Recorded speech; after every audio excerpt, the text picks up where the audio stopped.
guys yung ulo. Super laki, di ba? So, alisin natin yung mga tinik.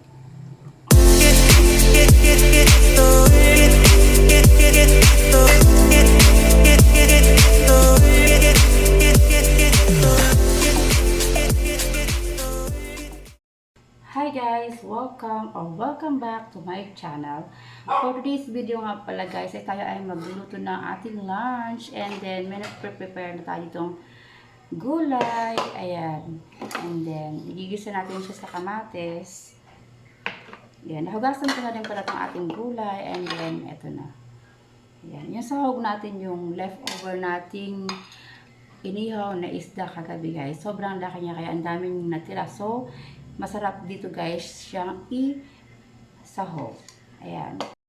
Tayo ay magigisa na ng ating bawang at sibuyas.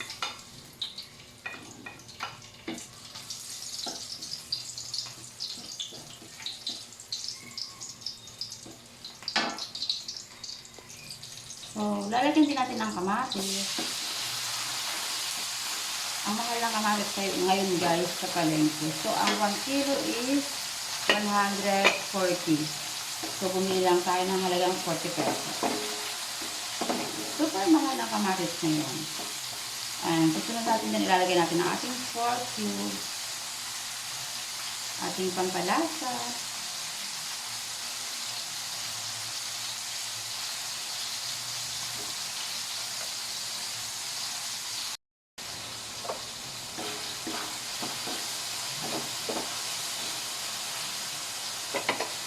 Lalagyan natin ng bagoong guys. So, tansyahin ko na lang yung ating bagoong. Pag kulang, dagdagan na natin mamaya. And then, hulungan natin yung ating kalabasa at sitaw. Kasi yan yung mga matitigas guys. So, ihuli na natin yung talong okra at yung bulaklak ng kalabasa. And then, lagyan natin ng bakong tubig. And then, takpan na lang natin ito guys.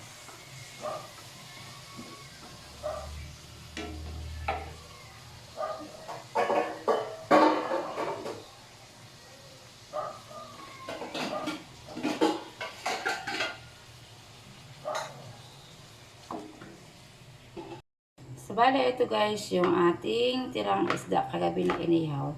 Tignan nyo guys yung ulo. Super laki, diba? So, alisin natin yung mga tinik. Ang laki. Sayang naman kasi guys, hindi naubos kagabi.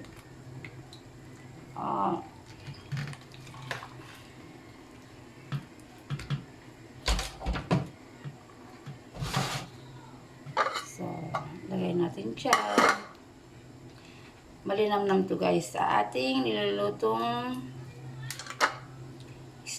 gulay. Lalo na at inihaw.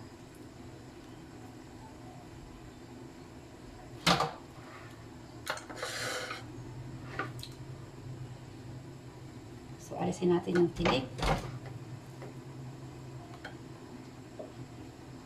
Check natin guys yung ating niluluto. Ayan. Lagyan din natin ng sili. So, parang medyo malambot na siya.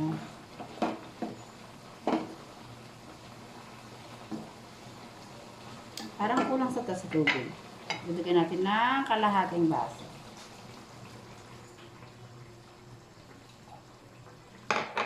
At itagdag na rin natin tong isda na ating nakuha. Bali, ito lahat guys yung laman ng isda. So, di ba masarap ito?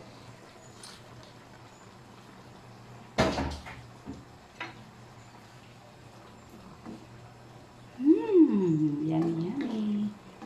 So, yan, pakuliin uli natin guys. And check uli natin. Then, titikman natin kung okay na yung lasa.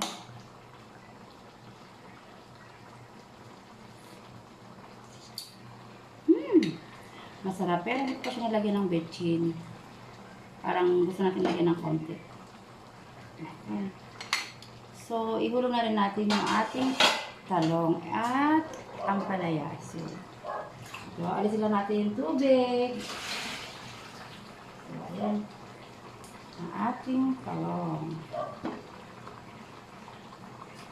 So, maya-maya, ihulog na natin yung ating okra. Ayan. Tapan ulit natin.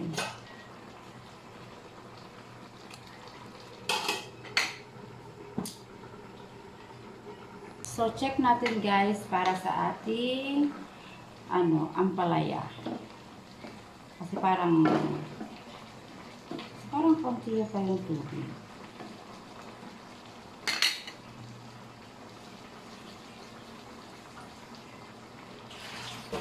Yan, hugasan ko naman na itong ampalaya, pero hugasan ko siya ulit guys.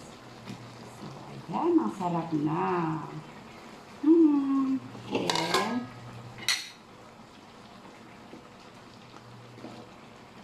Ito na yung kalabasa at saka yung sitaw. So, konti na lang guys at maluluto na.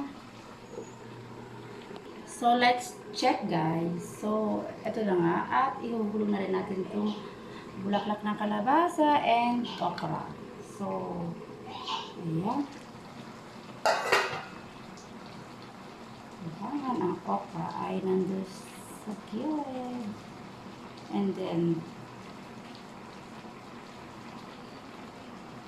okay.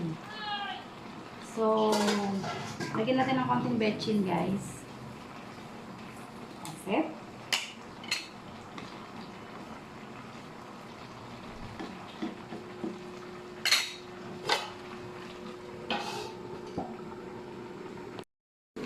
Check natin itong ating rice. Wow, todo iniin na pala itong ating rice na yan. So, ito naman ay check din natin.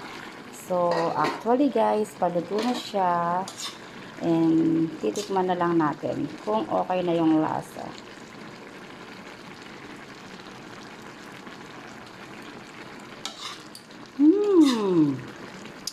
Yan. So, palabutin na lang natin yung okra.